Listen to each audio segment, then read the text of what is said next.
High in the Bavarian Alps, sitting 3,000 feet above sea level, stood a house that fooled the world. It had a panoramic window that was the largest of its kind ever made, framing the mountains like a painting. It had sun-drenched terraces, cozy fireplaces, and walls filled with expensive art.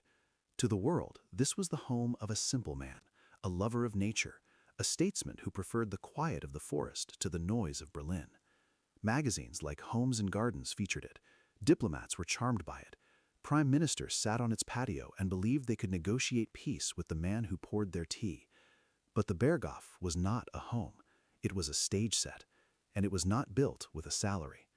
The sprawling mansion wasn't funded by the German taxpayers, at least not at first. It was paid for, page by page, by the royalties of a book written in a prison cell, Mein Kampf. The hateful manifesto that became a bestseller didn't just launch a political party, it bought a luxury estate. Every brick in this mountain fortress was paid for by the ideology that would soon burn Europe to the ground. This is the story of the Berghof, the place where the orders for genocide were signed in a room with a view. It is the story of how a dictator used a vacation home to humanize himself, hiding the monster behind a facade of alpine charm. If you want to understand the architecture of power and deception, please like, subscribe, and tell me in the comments which historical site we should investigate next. Let's begin.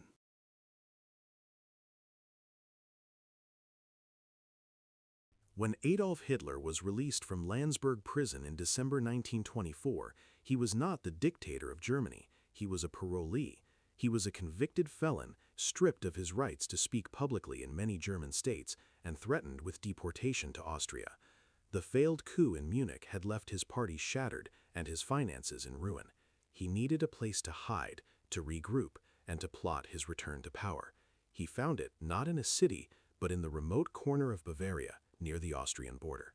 He came to the Obersalzberg as a paying guest, renting a small, rustic vacation home called Haus Wachenfeld. It was a humble wooden chalet, the kind used by summer tourists, with a shingled roof and small windows. It was nothing like the palace it would become, but for Hitler it was perfect. The thin mountain air, the isolation, and the commanding view of the Untersberg mountain range fed his romantic obsession with nature and destiny. Here, far away from the street fights of Berlin and the police in Munich, he could play the role of the brooding philosopher. It was in this modest cabin that he finished the second volume of his book. Mein Kampf was initially a slow seller, a dense and rambling collection of his grievances. But as his political star began to rise again, so did the sales. The royalties began to accumulate. The poor writer who walked the mountain trails in a fedora and trench coat was quietly becoming a wealthy man. The book that outlined his plans for war was now paying for his peace.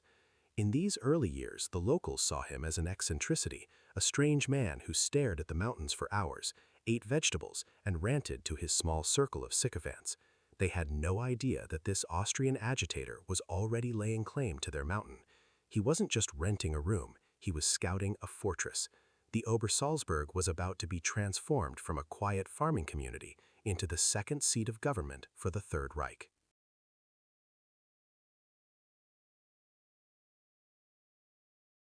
By 1933, the landscape had changed. Hitler was no longer a fringe agitator, he was the Chancellor of Germany. And Mein Kampf was no longer a dusty manifesto, it was the Bible of the new regime. It became the standard wedding gift for every couple in the Reich. It was mandatory reading in schools. The royalties were astronomical. The man who had once painted postcards for pennies was now arguably the wealthiest author in Europe. With this fortune, he didn't buy a city palace, he went back to the mountain. He bought Haus Wachenfeld outright, paying in cash. But the humble chalet was no longer enough for the Führer.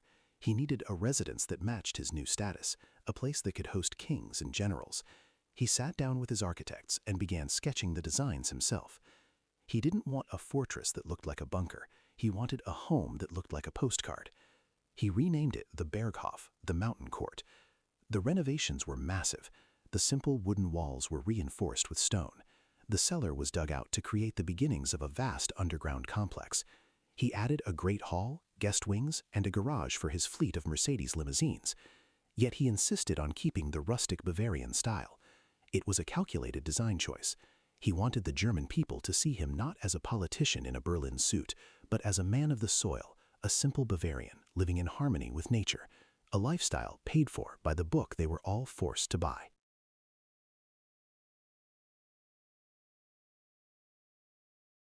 But a castle needs a moat, and Hitler needed a perimeter. The problem was the neighbors. The Obersalzberg wasn't empty wilderness, it was a farming community. Families had lived on these slopes for centuries, grazing their cattle and tending to their land. They were the very blood and soil Germans that the Nazis claimed to worship, but now they were in the way. The job of removing them fell to Martin Bormann, Hitler's ruthless private secretary. Bormann didn't care about heritage, he cared about the Führer's privacy. He launched a campaign of intimidation that would have made a mobster blush. He offered the farmers money for their land, and if they refused, the harassment began. Fences were built across ancient rights of way. Access to water was cut off. SS guards began patrolling the cowpaths. One by one, the families broke. They signed the deeds and packed their wagons, leaving the homes their grandfathers had built. Those who held out the longest were threatened with the concentration camp at Dachau. By the mid-1930s, the mountain was cleansed. The farmers were gone, replaced by barracks, bunkers, and barbed wire. The man of the people had evicted the people to build his paradise.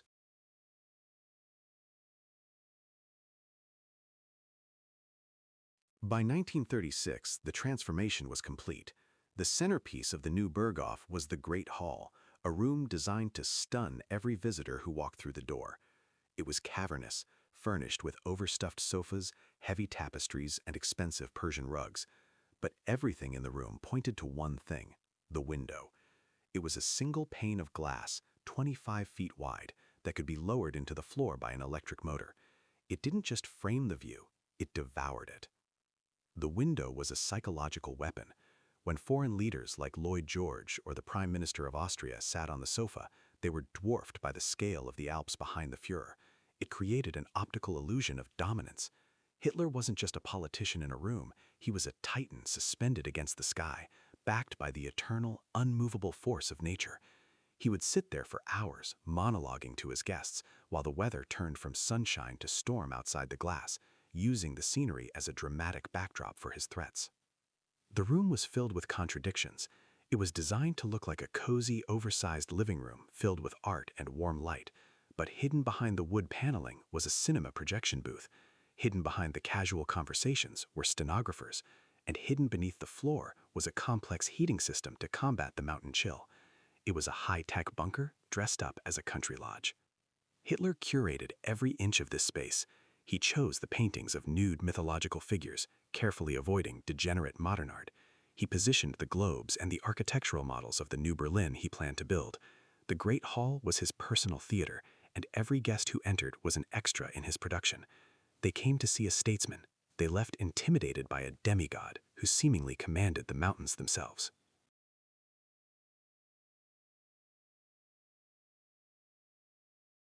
While the concentration camps were being built and the laws against Jewish citizens were being drafted in Berlin, the Berghof was busy producing a very different kind of product: the image of the benevolent father figure. The estate became a dedicated content studio for the Nazi propaganda machine. The primary director of this deception was Eva Braun, Hitler's mistress, who was hidden from the public eye but was constantly present on the mountain. She spent her days with a 16mm Arriflex camera, capturing hours of color footage that would shape the private mythology of the dictator. The scenes she filmed were meticulously curated to soften the edges of the regime. We see Hitler not as the screaming demagogue of the Nuremberg rallies, but as a relaxed gentleman in a gray suit. He is seen feeding deer that wander up to the terrace from the forest. He is seen playing with his German shepherd, Blondie, commanding the dog to perform tricks with a gentle hand. He is seen crouching down to accept flowers from blonde-haired children who were bussed in for the photo op. These images were not accidental. They were weapons of mass persuasion. This footage was filtered out to the German public and the international press, creating a cognitive dissonance that paralyzed his critics. It was hard to reconcile the reports of street violence and secret police with the photos of a man eating cake on a sunlit patio. The message was subtle but devastatingly effective. A man who loves dogs and children cannot be a monster. The Berghof allowed Hitler to project the persona of Uncle Wolf, a lonely, burdened leader who sacrificed his own happiness for the sake of the nation, finding solace only in the purity of the mountains. Behind the lens, however, the atmosphere was far from idyllic. The quote-unquote casual visits from children were often choreographed by aides, with the children vetted for racial purity before being allowed near the Führer. The relaxing tea times were often tense, monologue-filled ordeals, where guests were afraid to speak or even leave the room until Hitler dismissed them. The smiles for the camera vanished the moment the shutter clicked. Eva Braun herself, the architect of this happy domesticity, was often treated with cold indifference, banished to her room when important dignitaries arrived so as not to spoil the image of the Führer as a man married only to Germany. By 1938, the illusion was total. The world saw the Berghof as a sanctuary of peace, a place where a statesman went to think. In reality, it was the eye of the hurricane. The orders that would shatter the peace of Europe were being contemplated on those very terraces. The maps of invasion were being unrolled on the tables where the coffee and cake were served. The Berghof was the ultimate camouflage, a beautiful alpine mask worn by a war machine that was getting ready to devour the continent.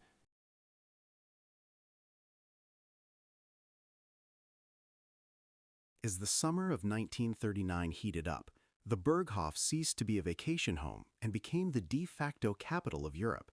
The scenic road winding up the Obersalzberg was choked with black Mercedes convoys carrying generals, diplomats, and foreign ministers.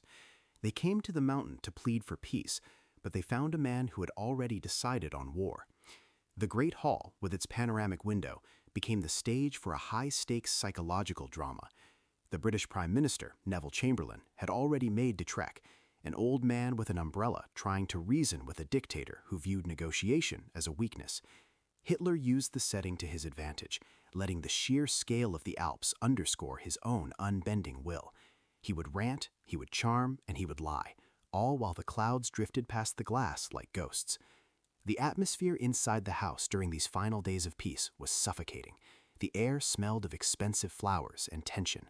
While the world held its breath, waiting for news from Berlin, the decisions were actually being made here, over tea and apple cake. Hitler's inner circle, Göring, Goebbels, Ribbentrop, gathered in the study, poring over maps of Poland. The contrast was grotesque. Outside, the tourists were still hiking the lower trails, enjoying the Bavarian summer. Inside, the architects of the Third Reich were planning the destruction of Warsaw. The phone lines to the Chancellery in Berlin hummed constantly, but the disconnect between the serene alpine setting and the brutal reality of the orders being issued was absolute. One of the most chilling moments occurred on August 22, 1939. Hitler summoned his top military commanders to the Great Hall. Dozens of generals in field gray uniforms sat on the mismatched chairs, looking like uncomfortable schoolboys. Standing in front of the massive window, Hitler delivered a speech that would seal the fate of millions.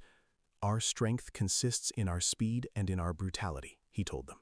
He ordered them to close your hearts to pity and to act with the greatest harshness. There was no debate. There was no voting.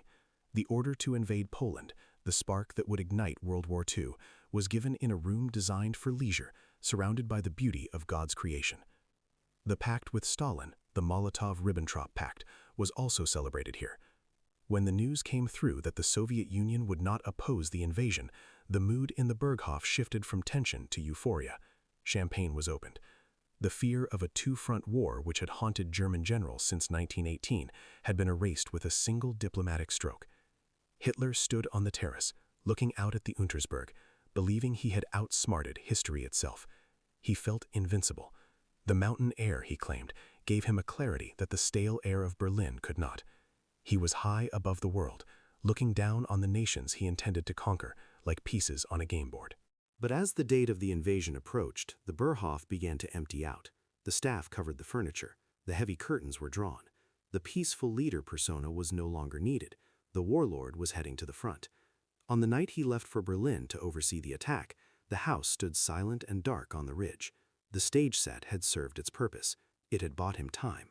It had fooled the world.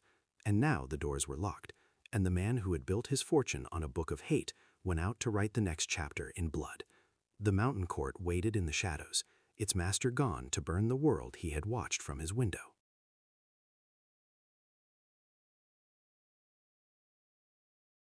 As the war consumed Europe, turning cities into rubble and fields into graveyards, the Berghof drifted into a bizarre, suspended state of luxury. While German soldiers were freezing to death on the Russian front, the fireplaces in the Great Hall roared with warmth, and the tables were set with silver and fine china. The rationing that gripped the rest of the Reich did not apply here. The cellars were stocked with the finest wines, the pantry with caviar and fresh vegetables. It became a surreal island of abundance in a sea of starvation. The mountain that had launched the war had now become a place to ignore it. At the center of this denial was Eva Braun. To the German public, she did not exist. Hitler was married to Germany. But on the Obersalzberg, she was the undisputed queen of a shadow court. She treated the war years like an extended holiday. She spent her days changing her outfits up to 7 times a day, ordering clothes from Italy and Paris, while German women were sewing patches onto rags. She went skiing in the morning, swimming in the afternoon, and watched banned Hollywood movies in the private cinema at night. Gone with the Wind was a particular favorite. She wept for Scarlett O'Hara, while the regime she supported turned the world to ash. The atmosphere in the house was suffocatingly artificial. When Hitler was present, a strict code of silence was enforced. No one was allowed to mention the bombing raids on German cities. No one could speak of the defeats in North Africa or Stalingrad. The Führer had come to the mountain to recharge, and reality was not allowed to intrude. Bormann, the gatekeeper, ensured that only good news made it up the driveway. The generals who brought grim reports were kept waiting for days, while Hitler discussed architecture, opera, and the diet of his dog. The Great Hall became an echo chamber of delusion. Behind the scenes, the house was morphing into a fortress. The open home of the 1930s was gone. Anti-aircraft guns were installed on the surrounding peaks. Smoke generators were placed in the valley to blanket the entire Obersalzberg in artificial fog at the first sound of an engine. The SS guards, who once stood discreetly in the background, now patrolled with submachine guns. The windows were fitted with blackout shutters. The dream of the Alpine idyll was being strangled by the paranoia of the man who built it. Yet the parties continued. Eva Braun's home movies from this era are chilling in their banality. We see guests drinking champagne on the terrace, laughing, and gymnastics on the lawn. They look like tourists on a summer break, completely detached from the genocide their comfort was built upon. It was the banality of evil captured in Technicolor. The Berghof had become a gilded cage, trapping its inhabitants in a fantasy world that was shrinking day by day as the red lines on the maps in the study drew closer and closer to the German border.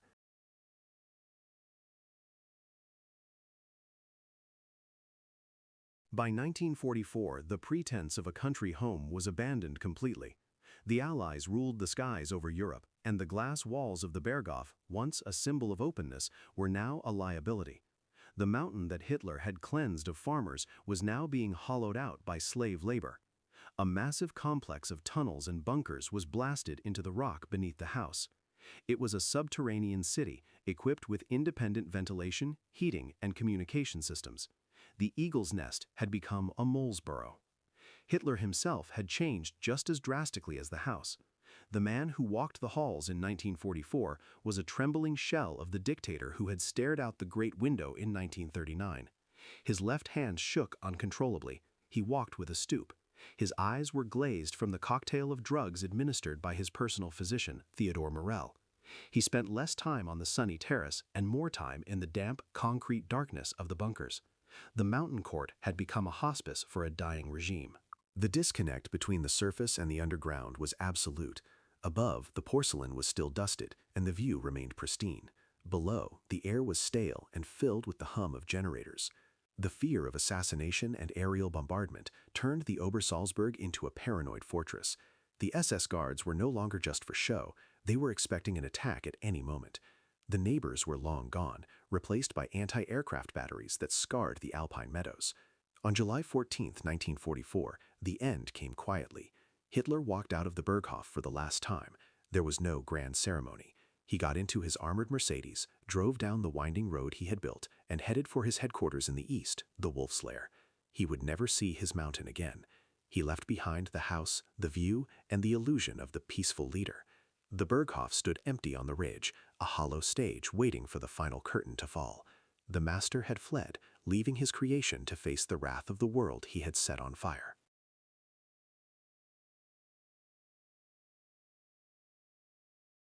For For 6 years, the war had raged across Europe, but the Obersalzberg had remained untouched, protected by its geography and the myth of its invincibility. That myth ended on the morning of April 25, 1945. The Royal Air Force sent over 300 Lancaster bombers to decapitate the Nazi leadership. The air raid sirens which had wailed over London and Warsaw finally echoed off the Untersberg.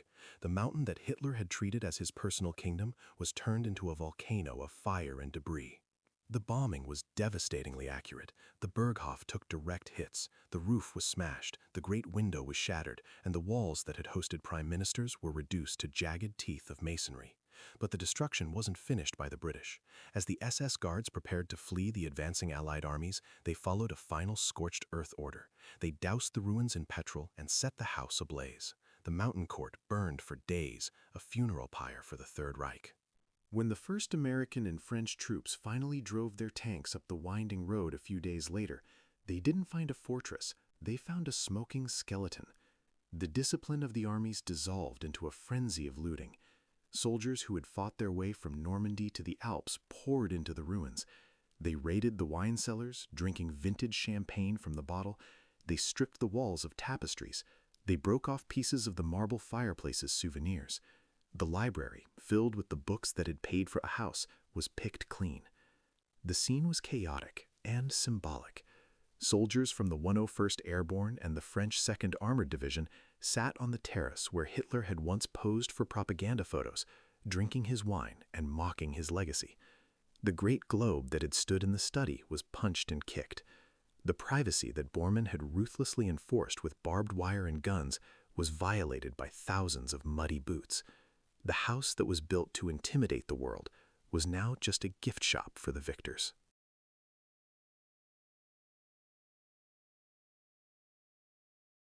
For 7 years after the war, the skeletal remains of the Berghof stood on the mountain like a jagged scar. It became a problem that the new German government didn't know how to solve. The ruins attracted a steady stream of visitors.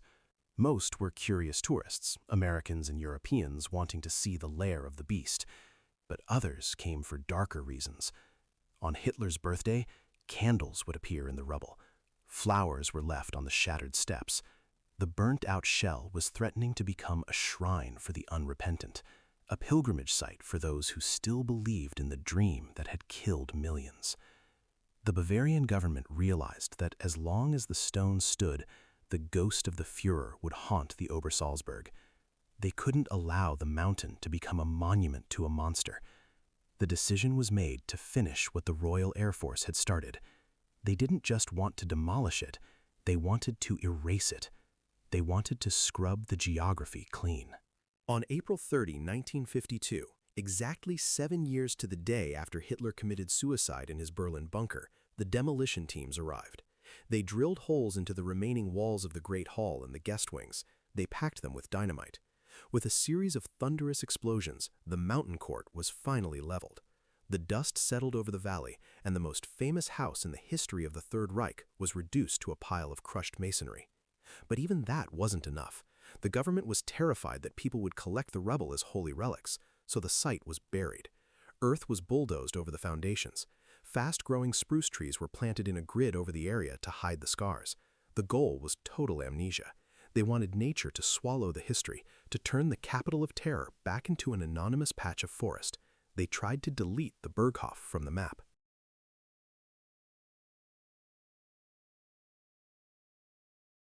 For decades, the plan seemed to work. The spruce trees planted over the ruins grew tall and thick, turning the site of the Berghof into an unremarkable patch of Bavarian forest. The road signs were removed. The location was erased from tourist maps.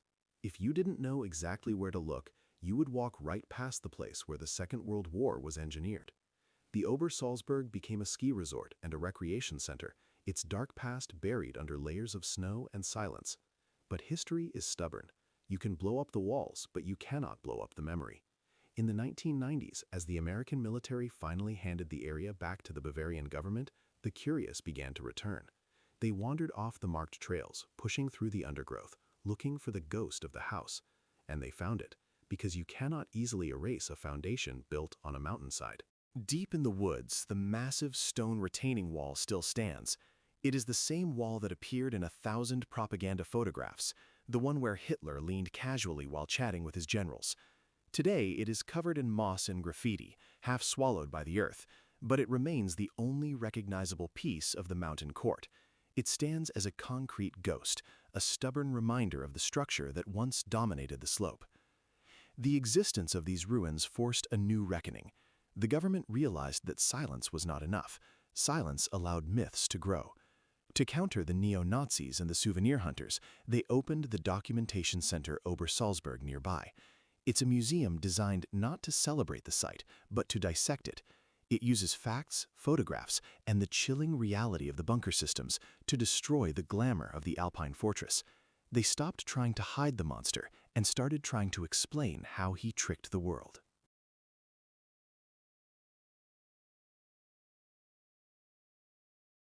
There is a strange irony that hangs over the Obersalzberg today.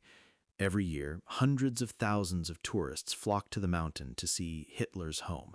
They board special buses that brave the steep, winding roads. They walk through a long, damp tunnel cut into the heart of the rock.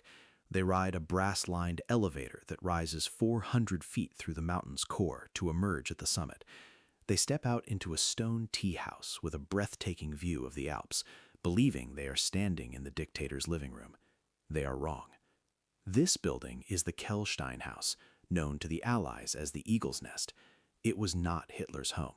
It was a lavish 50th birthday present built by Martin Bormann, a project of immense ego and engineering that cost the equivalent of over $100 million today. 3,000 men worked day and night through dangerous winters, blasting the road out of the sheer cliff face to create this structure. It was meant to be the crowning jewel of the Nazi complex, a place for the Führer to dazzle the world from the clouds. But Hitler hated it. He suffered from vertigo and felt unsafe at such extreme heights. He distrusted the elevator mechanism, fearing the winch would fail and trap him inside the rock. He complained that the air was too thin and the sun was too intense. Records show he visited the Eagle's Nest fewer than 14 times in his entire life, and usually only for short diplomatic visits. He preferred the cozy domestic delusion of the Berghof down below. The irony is absolute. The Berghof, the actual seat of power where the war was planned and the genocide was orchestrated, was bombed into rubble and erased from the map. But the Eagle's Nest, a largely irrelevant tea house that Hitler despised, survived the war almost untouched. The pilots found it too difficult to target on the jagged peak. So today, the building that stands as the symbol of Hitler's mountain is the one place on the mountain where he was almost never found. History has preserved the gift shop, but erased the crime scene.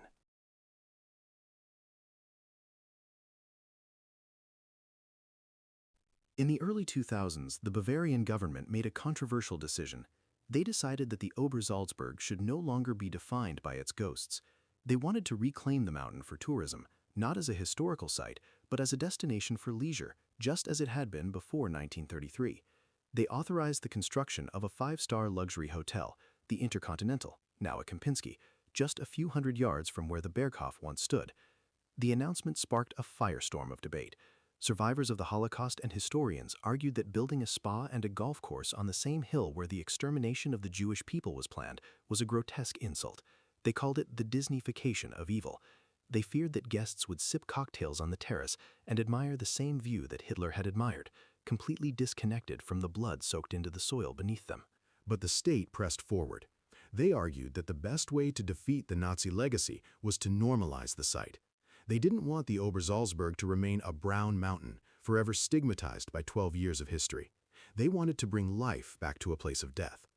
The hotel was built with a modern, glass-heavy design that intentionally avoided the rustic Alpine chalet style of the Nazi era. It was meant to be a break from the past, a declaration that democracy had finally reconquered the hill. Today, guests of the hotel sleep in luxury rooms built on the foundations of the SS barracks. They swim in a heated pool that overlooks the valley where the smoke generators once hid the Führer from bombers. It is a strange, uncomfortable victory. The mountain has been returned to the wealthy and the vacationers. The normalization has worked, perhaps too well. The horror of the past has been paved over with marble lobbies and wellness centers, proving that with enough time and enough money, even the darkest ground can be resold as a paradise.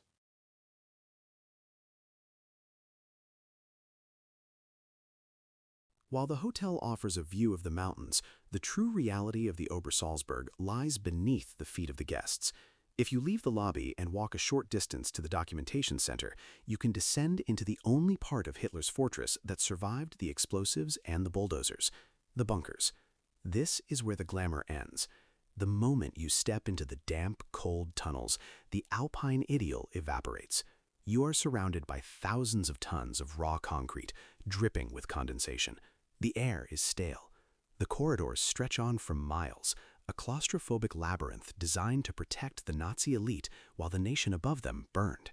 It is here, in the dark, that you finally understand the regime. The Berghof was a lie. It was a stage set designed to trick the world. But the bunkers are the truth. They are ugly, functional, and paranoid.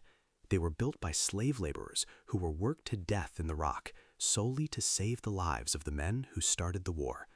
The unfinished galleries, with their rusted ventilation pipes and graffiti from 1945, feel frozen in time. Walking these halls is a terrifying experience. There is no view to distract you. There is no Uncle Wolf feeding deer. There is only the cold, hard logic of survival at any cost. This underground city is the physical manifestation of the Third Reich's final days, a regime that had retreated from the sun, burrowing like a rat into the mountain, waiting for an end that they knew was coming.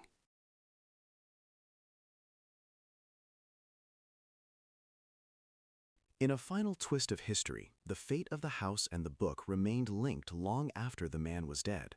When the Allies seized the Eger Verlag, the Nazi publishing house, the rights to Mein Kampf and the deed to the Obersalzberg didn't disappear. They were transferred to the state of Bavaria. For 70 years, the Bavarian government found itself in the uncomfortable position of being the heir to Adolf Hitler. They owned his words and his walls. They used this power to enact a strict ban. They refused to allow Mein Kampf to be reprinted in Germany, using their copyright control to silence the text that had funded the regime. And they used their ownership of the mountain to keep the ruins buried, refusing to sell the land to developers who might turn it into a neo-Nazi shrine. It was a strategy of suppression. They believed that if you buried the book and buried the house, the ideology would die with them. But in 2015, the copyright expired. The book entered the public domain. And simultaneously, the documentation center on the mountain saw record visitor numbers. The era of suppression ended and the era of confrontation began. Germany could no longer simply hide the legacy, they had to explain it. The millions of marks that Mein Kampf earned are long gone, swallowed by the war and the reconstruction. But the question remains, what do you do with a fortune built on hate? The state used the proceeds of the estate to support charities for the victims of the regime, a small, belated attempt to make the money of the murderer pay for the healing of the wounded.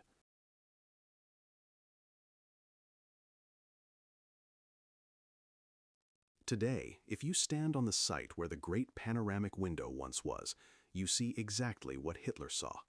The Untersberg still rises jagged and white against the blue sky. The sunlight still hits the valley floor in golden pools. The seasons still turn, indifferent to the history that happened here. Nature has reclaimed the Obersalzberg. The trees have grown over the scars of the bombing. The birds sing in the branches that grow from the rubble of the dictator's living room.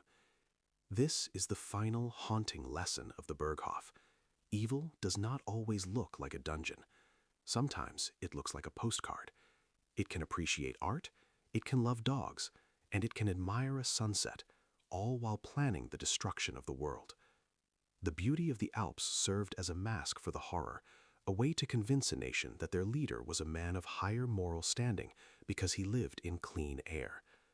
The house is gone, pulverized into dust and scattered into the soil, but the warning remains. It reminds us to be wary of the stage sets of power. It tells us that a beautiful view does not make a beautiful soul. The mountain stands silent, a witness to the fact that you can build a palace on a peak, you can buy it with a bestseller, and you can surround it with an army, but you cannot escape the judgment of history. The mountain court has fallen, and only the truth remains.